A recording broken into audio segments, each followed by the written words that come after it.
Bonjour à toutes et à tous, bienvenue pour ce nouveau numéro de décryptage AdNews Expérience Client. Alors aujourd'hui, on va parler d'expérience patient. Est-ce qu'il existe des parallèles entre l'expérience client et l'expérience patient? Quels sont les points qui impactent le plus la satisfaction des patients dans leur parcours? Ce sont des questions auxquelles on va essayer de répondre avec nos deux invités. J'ai l'honneur aujourd'hui de recevoir Ama Kwevi, qui est fondateur de l'Institut français de l'expérience patient, et Benjamin Salabay, qui est designer au GHU Paris Psychiatrie et Neurosciences. Bonjour à vous deux. Bonjour. Bonjour. Une première question pour Ama. Déjà, est-ce que vous pouvez nous définir ce qu'on appelle l'expérience patient ? Oui, alors pour commencer, je dirais que l'expérience patient, c'est tout ce qui est vécu et perçu par un patient, ou un proche d'ailleurs, au cours de son parcours de santé. Alors une fois qu'on a dit ça, on pourrait rajouter ou même changer les termes utilisés, santé à la place de client ou patient à la place de client, et voir qu'il y a plein de similitudes. Mais peut-être une chose importante, c'est que, à la différence de l'expérience client, l'expérience patient, elle est vécue de manière intime par chacun. Et si je prenais un exemple aussi banal que l'attente, par exemple, l'attente, elle est génératrice d'angoisse à l'hôpital. Et cette angoisse, effectivement, elle a des conséquences sur le moyen et le long terme. Quand on est dans le domaine client, on peut réorienter ses préférences, changer de compagnie, changer de livreur. Quand il s'agit de son expérience patient, on se pose des questions plus existentielles sur le devenir de son autonomie dans le futur. Est-ce qu'on va être un poids pour ses proches? Bon, tout ça pour dire que l'expérience patient, c'est quelque chose d'important, de fondamental, et auquel nécessairement on doit accorder de l'importance. Alors pourquoi avoir créé l'Institut français de l'expérience patient ?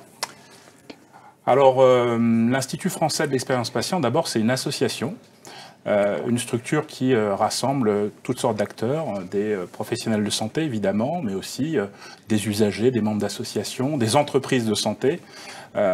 Donc, quelque part, c'est un carrefour de tous ceux qui s'intéressent à ce sujet. Et pourquoi avoir développé cette thématique de l'expérience patient? D'abord parce que c'est consubstantiel à la mission d'un système de santé que de prendre soin des personnes qui s'adressent à lui, d'une part, et puis aussi parce que, paradoxalement, l'expérience patient, tout en étant au cœur, parfois est invisible. On ne se rend pas compte que les patients, chez eux, dans une salle d'attente, vivent des moments qui ne sont pas toujours très agréables et quelque part, dans la mission des professionnels de santé, dans la mission du système de santé tout entier, on peut y faire beaucoup de choses. Et donc, une des raisons pour lesquelles on a créé cette structure, c'est pour que justement, on donne des indications, on travaille ensemble sur la manière d'améliorer cette expérience pour tout un chacun. Alors, on va revenir après sur vos actions, mais j'avais une première question pour Benjamin. C'est quoi être designer au sein d'un hôpital ? Alors, le design, c'est un mot valise. C'est la question, qu'est-ce que vous faites comme design? C'est déjà une question habituelle. Qu'est-ce que vous faites au sein d'un hôpital public? C'est une question encore plus habituelle. Donc on pourrait presque commencer par dire ce qu'on ne fait pas. Comme par exemple du design thinking, ou du design d'édition, ou même dessiner directement des dispositifs médicaux. Nous, ce qu'on fait, c'est d'employer tous les champs du design, tous les champs de l'art appliqué, de la culture, pour améliorer les conditions de vie de tous les usagers de l'hôpital. D'accord. Et pour aller plus loin sur l'expérience patient, on dit les usagers maintenant à l'hôpital. Et nous, on a tendance à considérer que l'usager, c'est aussi bien le patient que sa famille, que les professionnels et les soignants. Donc voilà, il y a on va chercher, en fait, dans tous les cas, dans ce but-là, d'employer tout le vocabulaire et toutes les méthodes créatives du design, de l'art appliqué et de la culture. On est 3 designers dans une équipe de 5, et il y a de plus en plus de designers intégrés dans les hôpitaux, maintenant, les institutions publiques. Mais je pense que ça vaut pour les designers comme les autres professionnels de l'hôpital, c'est-à-dire qu'il y a peut-être une motivation supplémentaire derrière à venir pratiquer dans ce genre de milieu. Parce que c'est nouveau, c'est peu usuel. Dans mon cas, moi j'ai été patient pendant 10 ans d'un cancer ORL et ça a nécessairement nourri en fait ma pratique et le fait que je sois là aujourd'hui. Je parle dans mon cas, mais je pense qu'on a tous, quelque part dans le milieu de soins, une motivation supplémentaire à pratiquer dans ce milieu de soins. Oui, au service de l'intérêt général et de... Peut-être que c'est lié à un vécu personnel, à un membre de la famille. Alors, dès qu'il est question des soins et de la santé psychiatrique en particulier, ça touche tout le monde. Oui. Donc, quelque part, on connaît tous quelqu'un qui est passé par là, ça nous a tous affectés et peut-être que ça nourrit en fait nos pratiques. Alors justement, une question qu'on pourrait se poser, pourquoi créer un laboratoire d'innovation au sein d'un hôpital? Alors le mot innovation, c'est comme le mot design, dans la société il est très très employé et c'est un mot qui existe déjà beaucoup à l'hôpital. On n'est pas les seuls tenants de l'innovation, nous on est le laboratoire, le laboratoire de l'accueil et de l'hospitalité. Et en fait ces deux mots-là, accueil et hospitalité, ils sont juste essentiels en fait. C'est ce sur quoi on travaille. On va en reparler d'ailleurs, parce que vous mettez en place des actions et vous aussi, je pense qu'on va en reparler. Merci Benjamin. Alors Ama, vous mettez en place un baromètre de l'expérience patient. Qu'est-ce que nous apprend cette enquête? Et aussi, quels sont les moments qui ont le plus d'impact sur l'expérience patient? Alors oui, merci de citer ce travail, le baromètre de l'expérience patient, qui est une enquête que nous faisons depuis maintenant 5 ans, depuis 2018. Et elle nous apprend beaucoup de choses. Alors si on devait sortir quelques éléments, il y a quelque chose d'assez fondamental. On a interrogé à la fois des professionnels de santé et des usagers.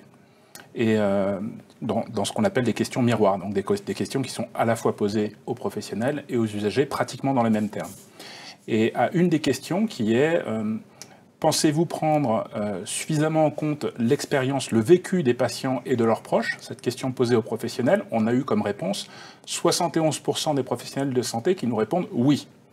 On estime suffisamment prendre en compte le ressenti, le vécu des patients et de leurs proches. Quand on pose la question aux patients, aux usagers eux-mêmes, en disant est-ce que vous estimez que l'équipe de soins, les professionnels, l'établissement a pris en compte suffisamment votre expérience de patient, ils nous disent oui aussi, mais seulement à 51%. Et donc, si vous voulez, nous, on travaille sur cet écart entre le 51 et le 71, en se disant que quelque part, il doit y avoir des points aveugles dans la perception des professionnels, puisque les patients estiment, en étant un peu moins nombreux que les professionnels de santé eux-mêmes, que leur expérience est prise en compte. Et donc ça, c'est un puissant moteur pour agir, parce qu'on va expliquer aux équipes de professionnels que, puisqu'elles ne voient pas tout, il faut entrer en relation avec ces patients, entrer en relation avec leurs proches et trouver, parfois en utilisant les méthodes du design dont parlait Benjamin à l'instant, des moyens de combler ce gap.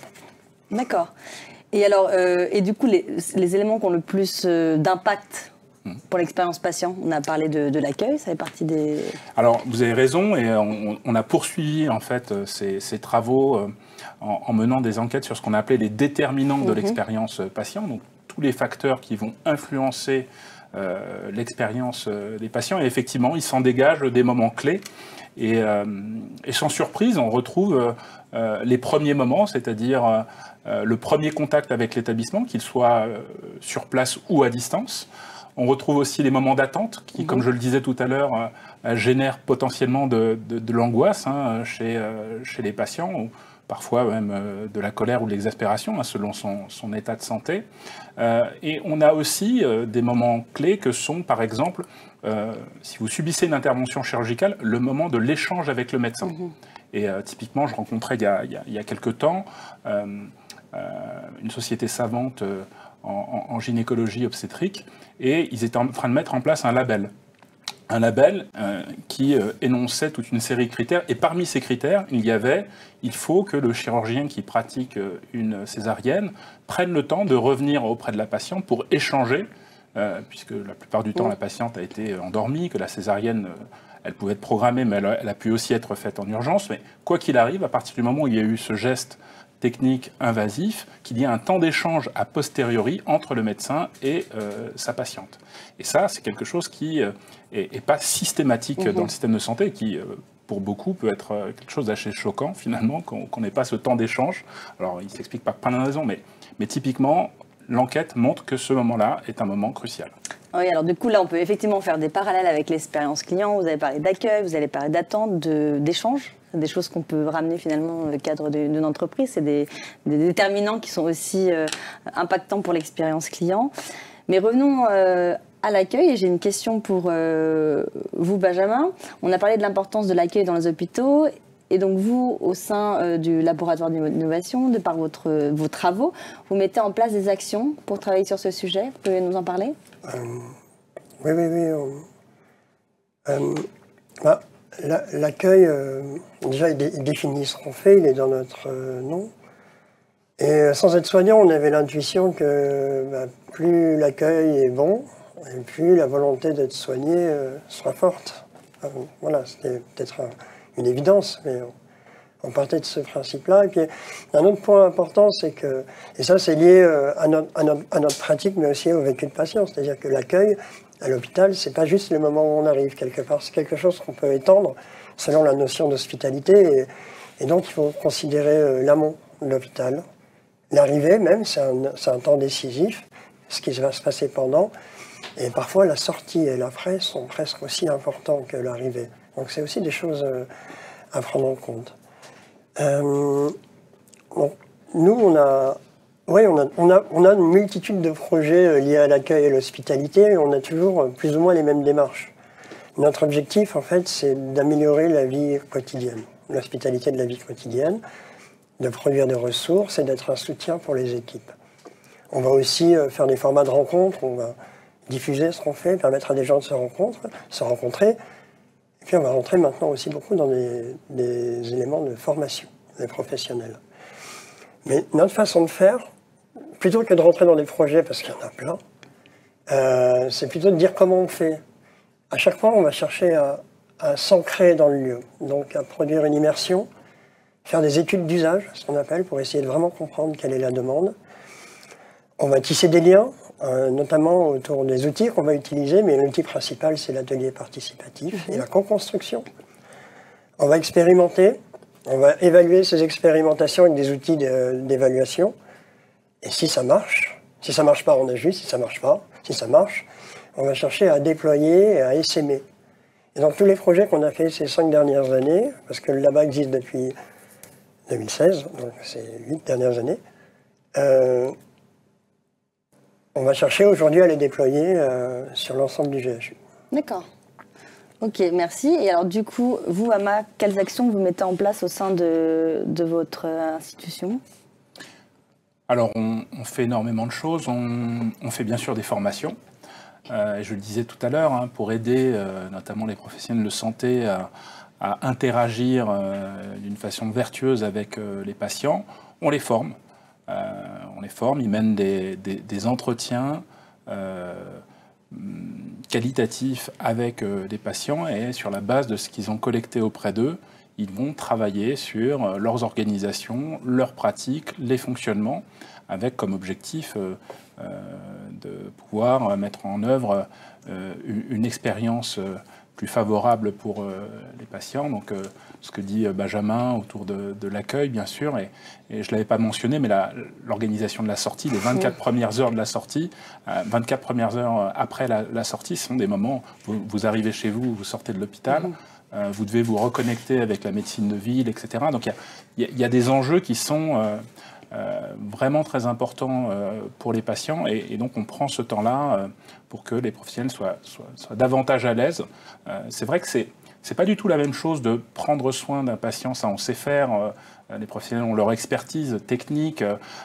Par contre, interagir avec un patient pour qu'il s'exprime sur son vécu, sur son expérience, ça fait émerger des choses que la plupart du temps, les professionnels de santé ne voient pas. Et c'est un vrai paradoxe, des personnes qui ont 15, 20 ans d'expérience et qui nous disent, après avoir mené ces entretiens, on a appris des choses qui nous ont aussi reconnectés avec ce pourquoi on fait ce travail. Donc la formation, c'est un des enjeux, bien sûr. Il y a la sensibilisation. Et donc, c'est ultra important que dans une position de représentant des usagers, de membre d'associations, d'institutions de santé, j'ai travaillé longtemps à la Haute Autorité de Santé, qu'on comprenne en fait où sont les enjeux de l'expérience, qu'on sensibilise chacun sur ça. Donc on fait des choses assez rigolotes. Parfois, on a lancé l'année dernière une web-série, voilà, avec l'objectif de sensibiliser à l'annonce d'un cancer. Voilà, ça fait une émission qui est passée sur le magazine de la santé France 5 et on est capable de faire ça sur d'autres thématiques. Donc voilà, on a une diversité d'approches. On a aussi des groupes de travail thématiques. Donc là, on va réunir des professionnels de tous horizons et on va travailler ensemble sur un thème. Donc ça peut être prendre en compte l'expérience des proches. C'est vrai que ça, c'est quelque chose qu'on mésestime. Les proches jouent un rôle clé dans la prise en charge des patients. Or, voilà, le système de santé, les professionnels de santé n'ont pas toujours les méthodes pour interagir avec eux. On sait faire avec le patient, pas toujours avec son entourage. Pas l'approche systémique, voilà. Forcément. Donc on fait des choses là-dessus, sur la création de valeur, sur les maladies rares, les personnes âgées. On va avoir comme ça des ressources qui seront du coup mises à disposition de l'ensemble de la communauté et qui auraient été bâties avec les membres de l'IFEP qui ont... l'IFEP, c'est notre petit nom, qui ont travaillé ensemble pour aider les autres. Merci beaucoup. Et du coup, vous, Benjamin, est-ce que vous pouvez nous donner un exemple concret d'action que vous avez pu mettre en place qui va à la fois prendre en compte le ressenti des patients et la co-construction avec eux? Il y a peut-être, alors on a plusieurs sujets et puis on le fait de plus en plus. Là où avant on faisait peut-être en tant que designer juste des préconisations, maintenant à chaque fois ça devient des ateliers participatifs, on permet aux gens de choisir. Et il y a un sujet en particulier qui s'appelle le projet Charte des accueils. C'était une demande directoriale à la base d'essayer comment harmoniser le GHU Paris Psychiatrie et Neurosciences qui présente 170 structures réparties sur 97 sites sur les 3/4 de Paris, donc avec des disparités géographiques, sociales et même de culture de soins qui sont très grandes. Comment produire une harmonie? Et dans la démarche, je vais aller assez vite sur la démarche, mais on a monté un appel à projet, le Laba était pilote, on a fait intervenir deux agences externes pour monter une étude. Ça nous semblait très important déjà d'être un peu humble et de faire intervenir des points de vue extérieurs. Ça permet de nourrir, comme l'a dit Ama, des regards habituels. Et donc on a monté ce projet, les agences étaient vraiment, et l'atelier Georges ont fait leurs études, ont fait les premières propositions.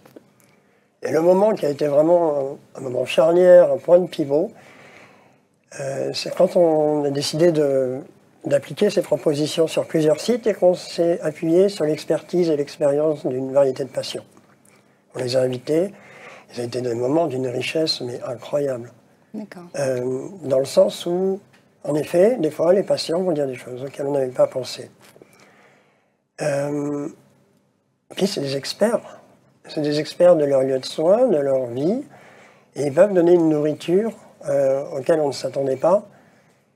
Et puis, eux, c'est un bénéfice mutuel, dans le sens où nous, on arrive avec nos petits outils de designer, des maquettes, des dessins, des prototypes, et on leur demande de participer au projet, et on a eu des retours, leurs retours qui étaient extrêmement riches, et on sentait même qu'ils se sentaient valorisés, en fait, de rentrer dans la conception, peut-être. Et ça vous a permis d'ajuster aussi, du coup, des choses que vous aviez prévues, et finalement d'avoir l'écoute de ces patients. Vous avez dit, bah non, on va partir sur une autre voie. Tout à fait. Nous, on part sur des suppositions, des propositions qui sont tirées d'un contexte et d'une analyse. Mais comme l'a dit Ama, on ne voit pas forcément tout. Et des fois, c'est aller trouver le bon interlocuteur, en l'occurrence le patient et son expertise, qui va permettre de faire décoller le projet. D'accord. Et là aussi, on peut faire effectivement des liens avec ce qu'on peut vivre en entreprise. Le fait, encore une fois, d'aller écouter les clients ou les usagers, on peut le transposer en tout cas. C'est juste, comme on l'a dit une fois ou deux, il y a quelque part une légère dimension. Oui. non tangibles, Exactement, oui. qui concernent le vécu, le rapport aux autres, et des matériaux humains qui certes existent dans l'entreprise, mais sont difficilement extrayables du milieu de Bien sûr, oui, bien sûr, évidemment. Je parlais surtout pour les méthodologies. Je ne voulais pas de péjoratif. Sur les méthodologies. Merci Benjamin. Une dernière question, Ama. Est-ce que vous pouvez nous donner vos actualités de l'Institut ? Alors oui, merci de me donner l'occasion d'en parler. On va être en pleine campagne de renouvellement des partenariats de notre association. L'enjeu, c'est quoi ? C'est de mettre autour de la table ceux qui ont envie, avec nous, de réfléchir à ce que doit être le devenir de l'expérience patient dans notre pays. C'est une démarche qui, à l'échelle internationale, se développe rapidement et il y a un véritable enjeu à ce qu'en France, on ne loupe pas ce coche. Alors, il y a l'échelon de la réflexion, on va dire, à la fois conceptuelle, les études, la recherche. Il y a beaucoup de choses à faire dans ce registre. Et c'est pour ça qu'on a besoin de rassembler vraiment tous les acteurs. Et puis, il y a un échelon beaucoup plus pratique de mise en œuvre de méthodes et d'outils qui vont concourir à développer l'expérience patient. Et à tous ces étages, on a besoin de nouer des partenariats, alors avec des entreprises de services, des entreprises des technologies, du numérique, et même des entreprises hors santé.